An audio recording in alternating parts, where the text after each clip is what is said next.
I started getting D's and F's in 4th grade. I consciously walked into 4th grade and said, I'm out. You don't want to go to college? You don't have to go to college. You don't want to be a doctor? You don't have to go be a doctor, right? I think people value money too much because they think it buys them happiness. I don't think you get the same returns by overwhelmingly working on your weaknesses as you do on tripling down on your strengths. Top 10, I got a top 10. Got my motivation high for my top 10. Gotta learn from the wise women and men. All my life, like 9 to 9. For my top 10, top 10, 9 to 9. This one's for my top 10. Need motivation? Watch a top 10 with Believe Nation. Hey, it's Evan Carmichael, and this channel was created to help you overcome the #1 challenge that is holding you back, a lack of belief in yourself. You watch these videos because you know there's something more inside you too. You have Michael Jordan level talent at something. So get ready to have self-awareness, make sacrifices, and love the game with Gary Vaynerchuk and my take on his top 10 rules of success, volume 24. Enjoy. Okay, let's kick it off with rule number 1, have self-awareness. Entrepreneurship is scary, and you have to fight against the system, and you have to see things others don't, and you have to challenge norms. And I quit school in 3rd grade. You know, like, I did. Like, it's super weird, but like, I started getting D's and F's in 4th grade. I consciously walked into 4th grade and said, I'm out. I did. And it was mainly because for who knows why, and I really have no answer for this, but I just remember, I mean, 4th grade, you're a babe. I'm looking at like other, like, it's crazy to me that I actually had the thought process of, this isn't for me, I know who I am, I'm gonna be this, and I don't care about the periodic table. Rule number 2, make sacrifices. You don't want to go to college? You don't have to go to college.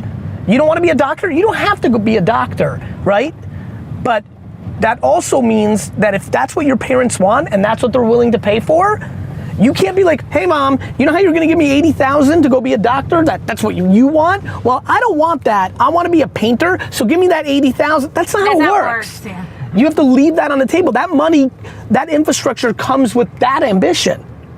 Like, if you want that safety and that money, well, that means you're gonna be a lawyer. If you wanna be a motorcycle racer, that means you're gonna live in a studio apartment with 19 friends.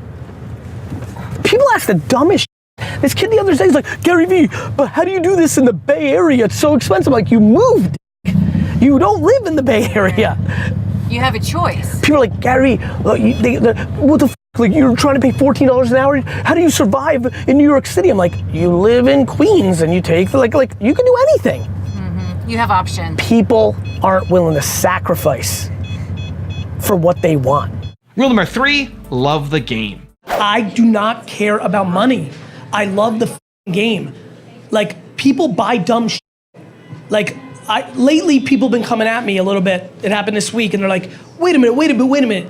You keep telling all of us that you didn't make any money, but how'd you have money to invest in Facebook, Uber, and Twitter? It's like a thing that's popped up this last week. And I'm laughing, because I'm replying, I'm like, because I lived in an $1,100 a month apartment that was a piece of shit in Jersey. I went on no vacations, I bought no $4 coffee, I didn't buy any swag clothes, and I saved. I made $41,000 a year the first 3 years of my career, and I saved $9,000 each of those years. You know how many in here make $70K a year and lose money each year? Because they got I didn't have a credit card until I was 27. I had a debit card because I wasn't gonna spend money I didn't have. I don't give a about money, I care about the game. So when I lose money, I don't care because I just don't care about it. I think people value money too much because they think it buys them happiness. Like, people think that, and I really don't believe it. I really don't. Rule number 4, don't dwell on your weaknesses. I don't think you get the same returns by overwhelmingly working on your weaknesses as you do on tripling down on your strengths. I don't know what else to say. Like, it's so clear to me. I think so much of what I talk about is predicated on not only my successes, but watching my family members, watching that whole ecosystem of startup founders, just watching. I watch a lot. I read a lot of like people's behavior more so than, you know, books or things of that nature. And so, yeah, I mean, I believe that the entrepreneurs that have gone on to quadruple down on their strengths and then hire around their weaknesses have had much better success than the ones that dwell on their shortcomings because somebody they look up to was good at it and said it was important, and they waste their time on something they'll never be. Also, if you want to have more confidence, motivation, and self-love, check out my 254 series. They're free. The links to join are in the description below. I really think mindset is everything, and so you've got to really decide, are you gonna be positive about things or negative about things? My ability to only be comfortable in massive chaos has been my biggest asset as an entrepreneur. Like, I would never take a f***ing note. Like, that scares the piss out of me what these three people are doing right now. In a success world, please understand that success is happiness, not net dollars in. Rule number 5, change your perspective. I'm unbelievably in tune with the fact that it's almost impossible to become a human being, and I have no interest in taking that for granted.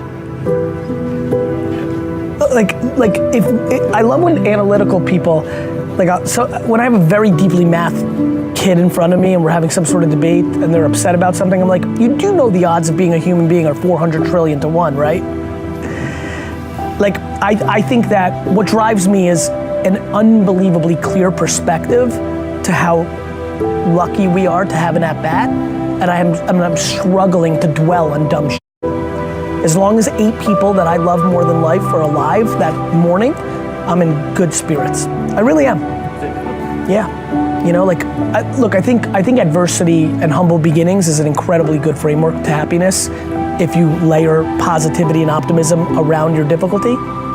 A lot of times people look at their difficulty and dwell and go the other way. So for me, I'm excited every day because I get to play. Rule number 6, prioritize culture. People who are dragging down the culture of a business shouldn't be there. It's risk. I wish most businesses were into documenting and coach. What most businesses are doing is, Harold's a dick, but his numbers are remarkable. Yeah. That's what's really happening. That's what I'm referring to. That if you've got somebody who's driving top line revenue, or she or he is crushing their numbers, what most companies are doing is they're looking at surface level. They're like, ooh, if we fire Carol, we're gonna lose those 3 accounts because she's so wired in there. What they don't realize is the hidden lost revenue that's happening with Carol or Harold destroying the culture and completely messing up the continuity and speed of the macro. So what do you do, from your point of view, what do you do if you have someone who's really kicking ass, bringing the numbers in, and they're just they're a jerk? What do you do with them? What I do, one man's point of view, is I sit them down, I look them dead in the face and I say, you think I'm joking because you're delivering, but I'm not joking, and if you can't be a good human being, I'm going to fire your face. Rule number 7, grow through adversity. I grew up really lucky in the fact that I had disproportionate adversity in the first decade of my life.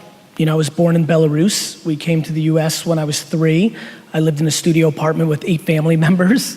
You know, it was super immigrant, right? We didn't speak English. Like, you know, my dad, I didn't even know my dad until I was 14 years old and started working in his liquor store because he woke up to go to work before I woke up, and he got home after I fell asleep. I went on 1 family vacation in my entire life, you know, or 2 in my entire high school life, both to Disney World in Orlando, you know, stayed in a Holiday Inn. Like, we kept it humble. We didn't buy dumb shit, you know, like, you know, I basically wore liquor t-shirts my whole life through high school because they were free from the liquor store.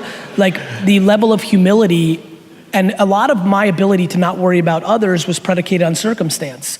Like, you know, and I really think that I'm the beneficiary of very good parenting and very lucky circumstances. And those lucky circumstances in my mind was I was never handed anything ever. Rule number 8, be patient. So Gary, if there's one thing you want to tell every creative out there that's struggling now, that's trying to like get up to their career, what would that one thing be? it takes years of great creative work to get to that place. Like, stop judging yourself. Just because this one video didn't get as many views or not as many likes. Don't judge yourself in the daily. Judge yourself in the yearly. And slow it down. Be patient. Rule number 9, love losing. I love losing. Like, micro losing especially, more than macro losing, is incredibly motivating. You know, I mean, there's nothing more fun than losing regular season games. Right. You know, you learn from them. You know, come the playoffs, you'd like to build on that.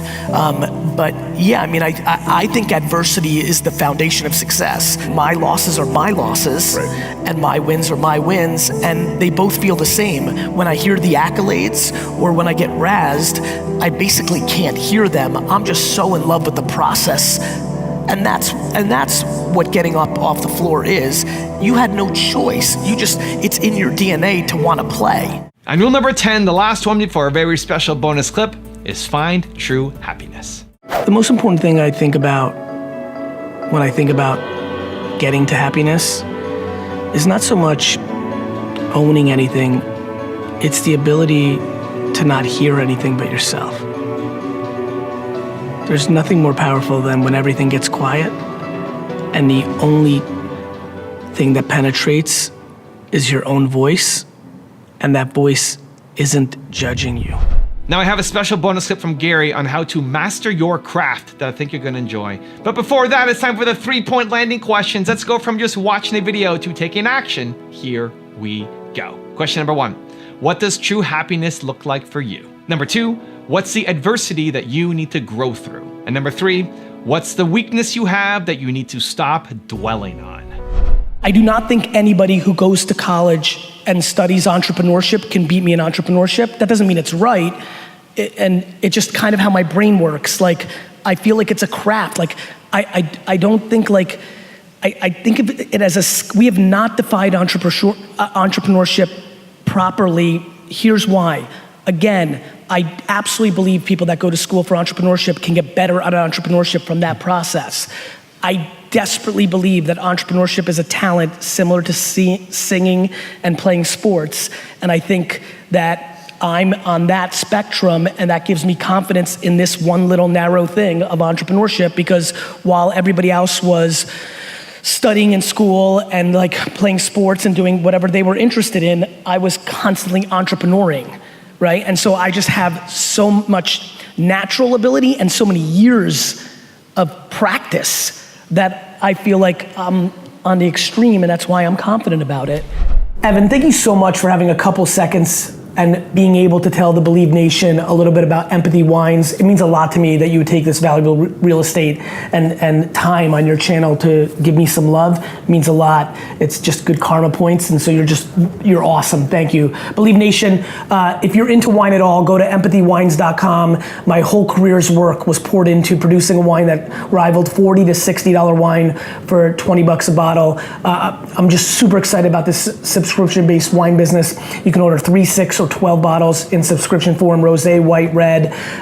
If you search on Instagram or Twitter, you will be blown away. People are literally like, I don't even like Gary Vee, but the wine's good. Super proud of the effort. Thanks, Evan, for the time. Wishing you guys all happy and healthy.